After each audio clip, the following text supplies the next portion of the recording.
Greetings, Africa and the world. This is another glittering edition of FastPost Africa. And today we welcome to the conversation a sport journalist based in Southern Africa, in South Africa. And his name is Andisiwe Fakimalo Mali, the man who's doing the most under the umbrella of sport in Africa, who is a producer of a show called Africa at Play under the umbrella of SABC's Channel Africa. And of course, in that show, they are broadcasting to the world about Africa, all things sport and music. And he joins us for an exciting conversation on FastPost Africa. My name is Neto, Neto Chemane. Osiati konengezi mumkhanju phandle kunjani moyani. Vugu dendele. Africa's Velvet Voice is in the house. It's now time to welcome our special guest, Andimali. A very good afternoon and a very warm welcome to FastPost Africa. Good afternoon, Neto. Thank you very much. It's a pleasure to be here. The great platform that means to inform people about what's going on in the continent. So thank you very much for having me. Fantastico. Let's get on to it. Africa at Play. Tell us more. What is it all about? Well, it's a sports and music show broadcasting around 2 p.m. and 5 p.m. Central African time. We're based in Johannesburg, the SABC headquarters. Well, the show is mainly about the latest when it comes to sport, in-depth conversations, looking at what's currently happening in the continent. We also make people dance in the show, you know, where we host artists just to get more insight about their craft in terms of music and probably latest music that is out there. So yeah, that is more about when we're talking about Africa at Play. And one thing that I like the most about Africa at Play is your segment where you speak into your bundles of joy, your 12-year-olds and under, including your teenager in sport. You know, I always say that, you know, these young ones, they need to be given attention, especially in terms of developing them, because when they make it big under the umbrella of sport in Africa or globally, you know, they don't need to start afresh in terms of that development that comes with, you know, conversations on radio as an example. You speak a lot to those that haven't been on any media platform before. Talk to us about that segment. What really is going on there? Well, it's an interesting segment, Neto, where we host children as young as 8 years, 7 years, up to 18 years, you know. These are children who are into sports, but also obviously are in school. So we look at what are they up to when they are not in the classroom. We preview, we talk about their schoolwork, but also looking at what they are doing outside the classroom, which is the sports, you know. We've had quite a number of children since I've been involved in the show. You know, some have went on to even win some important medals, such as the Olympics, you know. So yeah, it's an interesting feature where we give these children a platform and also trying to teach them what to expect ahead. As I'm saying that some of the children we've hosted have went on to be Olympic medalists, you know. Yeah, so it's a very important feature of the show that also give them attention that they deserve, because remember, when we talk about sports, we start from development, you know. We don't start with people who are now prominent, but they start at school, you know, and that's where development is. So Africa Play also looks into the development, and we do speak to these young athletes. What are your thoughts when it comes to sport as a business, especially looking at these young ones? Because if they make it big under the umbrella of sport globally, they could just make it big and come back as professionals and even eradicate poverty in their native countries or native areas where they stay. What are your thoughts when it comes to sport as a business, especially on the African continent, which I believe is still a bit slow versus the rest of the world? Yeah, no, it's crucial point, Neto, that we need to take serious as a continent, because if you look at sports, it's really a business model, you know. And if you look at it as just a hobby, probably you won't tap into that business aspect of it. So we need to broaden ourselves, and when it comes to professional sports, especially if you look at codes like football, you know, athletics, it's really into the professional side of it in terms of what you get, because you get compensated, you know. We've been fighting something very important here in South Africa, where we also trying to lure the corporate world into sport, you know, and that means that the athletes have a way to that they must behave so that it can tick that box to say we are professionals, this is business, you know, because they get to earn money in terms of this sport. So I think it's an aspect that we need to look at in the African continent and take it very serious, rather than saying that you're an athlete, you just run. Few years after you've finished your career, they say that you are struggling now, probably washing cars somewhere, or doing being a petrol attendant. So we need to really look at that aspect, and athletes themselves, they need to take themselves serious, and even look to life after being a professional athlete. So the business aspect of it is very crucial, and I feel like as a continent we are sleeping on it, and we need to step up, at some point, because it's a really important, crucial impact in terms of how the athletes progresses after their professional career. Our beautiful continent, Africa, is loaded with baskets and baskets of talent in different sporting codes. But you can't say the same when it comes to the state of infrastructure and facilities, because we all know different sporting codes, they require different infrastructure and different facilities to be able to play sport. It's different from someone who is a social runner who can just go onto the streets and start running. But for a football player, you need a proper football facility that's got dressing rooms and all of that, for sport to be taken to another level on the African continent. What have you zoomed into when it comes to the state of infrastructure and facilities for these baskets and baskets of talent to make it to the highest possible level?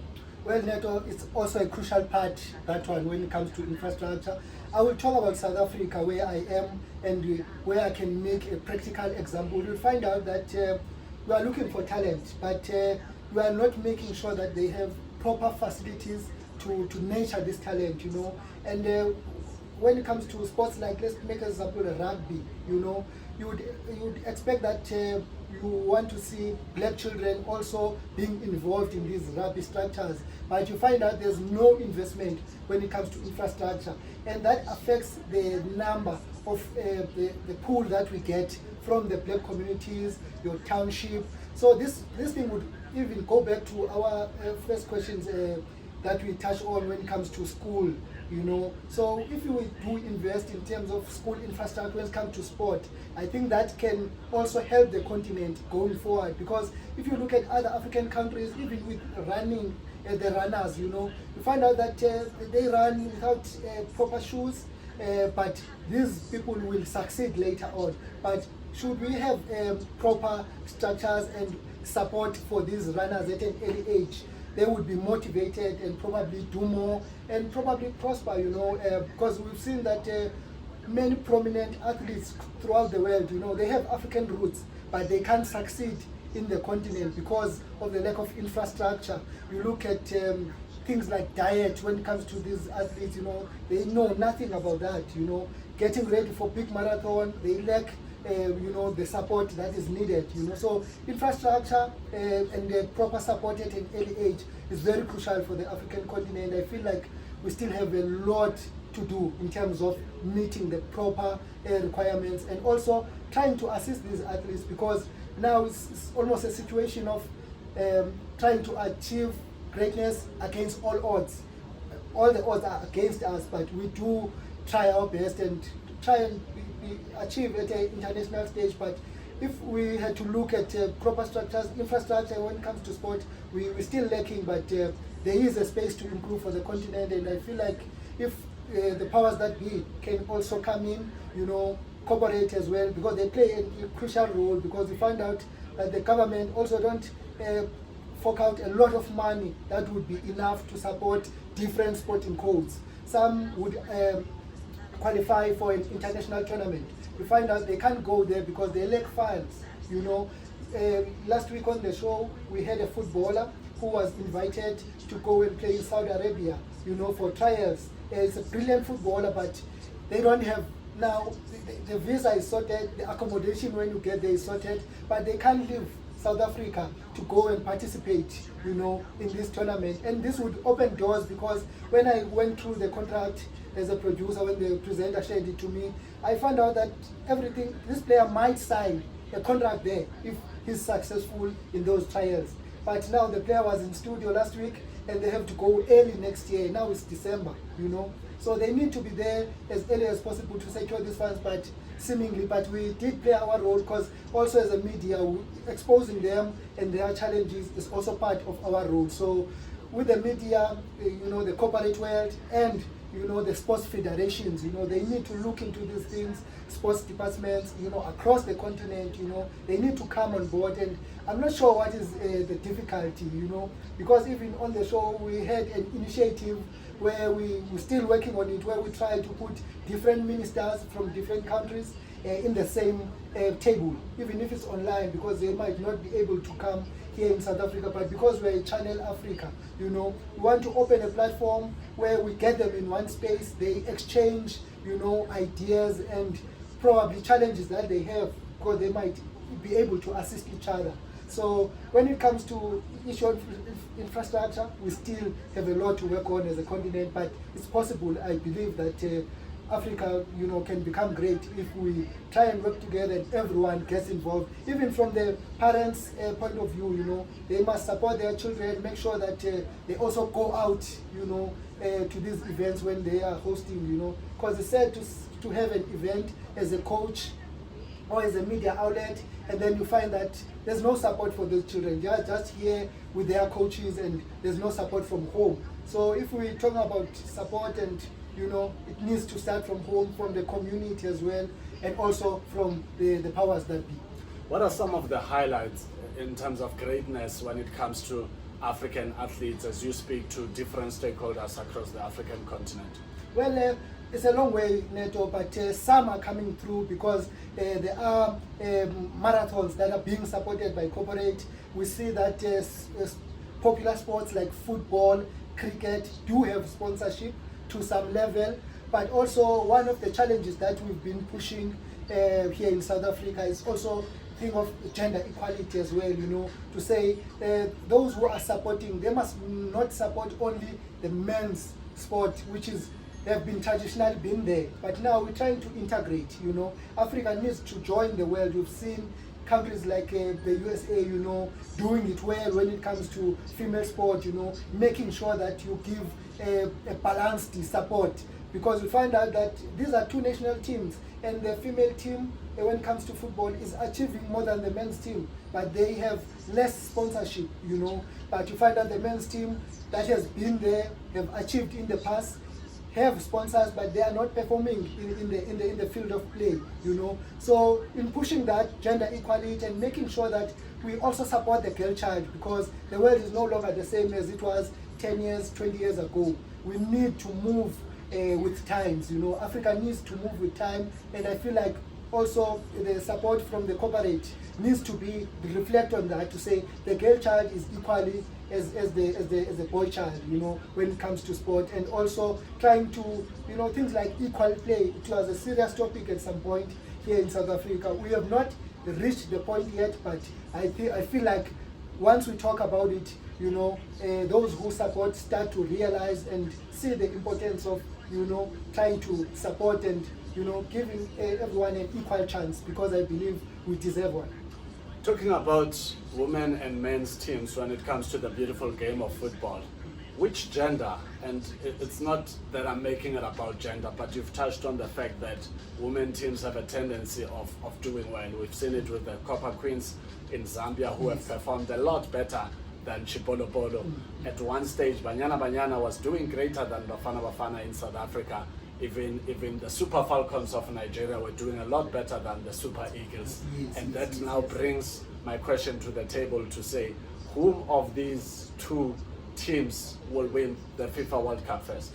Well, for me, it's a brave one, Neto, but I obviously believe that the women's game is on another level, you know. Obviously, the men's game, especially with the challenges that comes with it, but when it comes to our females, I've also seen when it comes to activities like the Olympics, you know, you've seen that the females have what it takes, you know, to challenge athletes from across the world. You know, the continent is rich when it comes to talent, the female talent. But when it comes to football, back to your question, I feel like, you know, the women's team stand a good chance, as much as in the last World Cup, we've seen teams like Morocco, you know, doing quite well in terms of trying to, you know, but we're gonna see how it pans out, but I guess there's an equal chance, you know, as much as the men's game is much more competitive, given that the players are playing in mostly in international team, in European teams, and also we've seen the move from African players representing the continent across the world, you know, and it's coming just right, Neto. So I guess it will be an equal chance, but the females do have a chance to make it and make the continent very proud. And a lot of people that love the beautiful game of football likes to talk about how Africa has won the World Cup before in France colors, but we'll leave that political point for another day. We want to see an African national team going onto the field of play, competing until the final whistle and lifting the global trophy. And that will make a lot of Africans happy, especially because of the baskets and baskets of talent that we get to witness. Super exciting indeed. As we draw closer or get closer to wrapping up this conversation, you are a former amateur boxer. How did you get involved in boxing, and what's your relationship with the sport of boxing? Well, Neto, I'm still very much rooted. Yesterday we just witnessed one of the youngsters, you know, who come from where I come from in the Eastern Cape. He won the WBC silver title. It was at Emperor's Palace. Siyakolwa Kuse, you know, he fought very well, but he won on points. But it was nice to see, you know, that you know, some parts of South Africa are still producing boxers that are competing in the world stage, because that silver belt is a step closer to the actual WBC world title, you know. So with boxing for me, started at a very young age. It was a common sport from where I come from. It's a province here in the South Africa. It's called the Eastern Cape. One of the township. The sport is popular throughout the province, but particularly in a place called East London, you know, where it's almost like a common sport, like a football, where every child gets an opportunity to play. So from there on, you know, I also was beaten by the bug of boxing, you know. It's a very nice sport. It's called sweet science, because you use a lot of mind more than your strength and agility, you know. But you have to think before you throw, you have to think where to move, you know, and think ahead of your opponent. So from a very young age, I played the sport up until maybe 18 years, but I felt like I needed to focus more on school, because where we come from is a township, you know, a bit impoverished, you know, so you had to choose between school and sport, you know. So I chose to go to school, but also follow it up in terms of the journalistic work that I'm doing. So I'm very much close, you know. Africa is on the rise as well when it comes to boxing. You see, when we have the World Championships, Africa always come out. You've seen in the past Olympics, as much as there was drama when it comes to the female competitors, but we still have a chance, you know. We have quite a number of world champions. I can mention from DRC, Ilunga Makabu is also a WBC world champion. We have the likes of Kevin Lerena here in South Africa. Recently, Sivenati Nonchinge also lost his IBF. Yes. We've hosted him on the show, you know. So we have also new boxers like Pumelela Kafu, who recently won the World Boxing Association World Championship, which shows that we do have talent in the continent when it comes to boxing. But I also feel like we can do more, because in games like the Olympics, the Commonwealth Games, we need to dominate, because we have the facilities when it comes to boxing, because you just need your equipment to make sure that the boxers are ready, but also there's a room to improve to make sure that we can compete in the world class level. We can do more than we are doing now, but it's quite vibrant in South Africa. Every 2 weeks we have professional tournaments that are sanctioned. Obviously, the motherboard here in South Africa did have some issues, but those things are being resolved now, because the sport is being regulated by the government. So you know that African governments at some point, as much as I don't want to dwell on that, you might have some struggles, but it's quite a prominent sport that is on the rise. And also when it comes to females, there were female bouts there, you know, some young ladies making their debut and it was nice to see. The tournament was also graced by the legendary heavyweight boxer from the USA, Lennox Lewis, you know. So you can see that even the world is watching upon the continent, you know, and South Africa is also hoisting the continent's flag high in terms of making sure. And what is also unique about what is happening here in South Africa, you find that almost every tournament almost features more than one boxer from the continent. So you will have a Malawian boxer performing here in South Africa. So the mother body does give other boxers from other African countries an opportunity to fight in South Africa. Even if it's a Ghanaian boxer, they are given a chance to fight here in South Africa, be it a Nigerian boxer. We also manage that in every bill we feature an African boxer as part of the tournament. So it's quite coming right, Neto. I'm very happy with the situation when it comes to the boxing in the continent. South Africa, the home of all Africans. Talking about South Africa, let's get into the 16 days of activism. As we are having this conversation, it is that time where everyone is talking so vehemently about 16 days of activism. Talk to us about this 16 days of activism based on the world of sport. What have you witnessed out there? There's netball teams that are coached or mentored by male coaches. There's women football teams that are also mentored or coached by male coaches, and we know what happens when a male and a female are into one room. You get to hear some disturbing stories when it comes to GBV. Yeah, Neto, no, I think us as men in the continent, you know, we need to take more initiative and start in every corner where you are in the continent, you know, we need to start to make that move, because it's really unfair for the female species to be under pressure from us in terms of be it verbal abuse, be it emotional abuse, you know, and every kind of violence that they face from men. And women and children tend to be on the back end of it. So I feel like there's a huge role that we need to play, and we need to respect our females a lot more going forward, because it's unacceptable. In sport, we try our best, also in journalism, to root it out, you know. But it is there, we must not deny it, and it's not something that must continue, you know. So I'm talking to African men out there, you know, let's try and improve our societies and respect women and children, you know. So this is an important time, you know, to try and reflect and also have this conversation as men, you know, being exposed to young children where you coach young girls, you know, that doesn't open a window for one to manipulate these girls and also maybe ask for unprofessional favors from them, you know. Obviously, we also deal with topics on the show Africa at Play, like favoritism in sport, you know, but it shouldn't cross the line. It should be within the professional lines, you know. So as men, I feel like we have a huge role, and also women on their side, you know, they don't have to be in their shells, you know, when it comes to abuse. They need to speak out, and probably the law will take its own course, you know, for those who tend to cross the line. But it's a realistic issue that is hitting our societies in the African continent, something very, very, very sad, Neto. But we need women to also, you know, stand up and, you know, be counted as amongst, you know, the important members of society. They don't deserve any less, you know, be it children, be it women. What makes Africa at Play special versus the rest of the sport shows across the African continent? Well, it's the conversations that we have.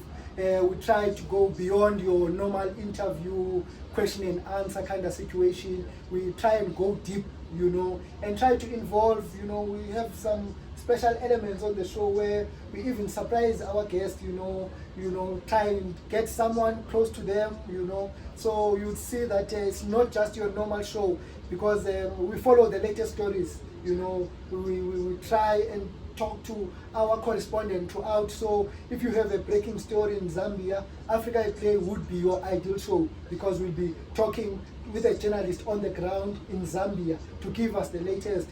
Be it Nigeria, be it Uganda, be it Kenya. We even have correspondent in places like the UK, you know, where we get the latest when it comes to major sport events. We have people on the ground that will be reporting live on the show. So Africa at Play is quite unique. I haven't seen something like it. I'm not trying to be favorable because I'm part of the production team, but it's really kind of a unique show that also try to get in depth when it comes to these issues. And also almost every week we have, I've mentioned something called the topic of the day, where we look at intriguing topics that hit the continent hard. We try to go out there and get people's views, get expert views, you know, but also try to get analysts to talk on those issues. So week in, week out, we are guaranteed to tackle a new and intriguing issue when it comes to African sports. That's the voice of Andisiwe Fakimali Zabona Mali, the producer of Africa at Play, which is under the umbrella of SABC's Channel Africa. And that's how we wrap up our conversation. Andi Mali, thank you so much for pulling through to FastPost Africa. Before I let you go, anything, burning issues that you would like to pull underneath the carpet?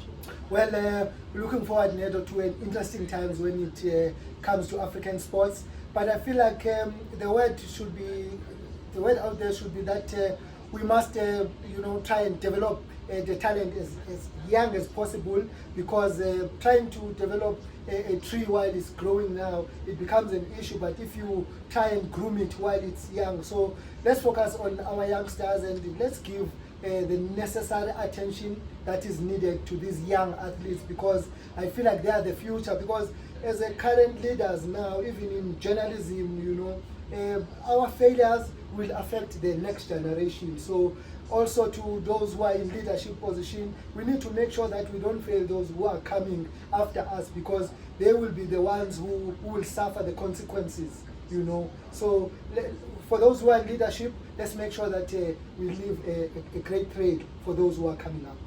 In Nigerian they say in Portuguese they say obrigado, in Xitsonga they say akenza, nesiZulu bathi siyabonga, kaSesotho ba re a. Thank you so much, Andi Mali, for an exciting conversation on FastPost Africa. All the best moving forward. Oh, thank you very much, Neto. Where I come from, in that province of the Eastern Cape, we traditionally speak Xhosa. So ndiyabulela ngeXhosa. Thank you very much for having me. Enkosi kakhulu mhlekazi. That's how we wrap up our conversation, Africa and the world. Thank you so much for choosing FastPost Africa. Do not forget to like and subscribe. This is FastPost Africa, and my name is Neto, and Chemane. Look forward to another exciting conversation on FastPost Africa.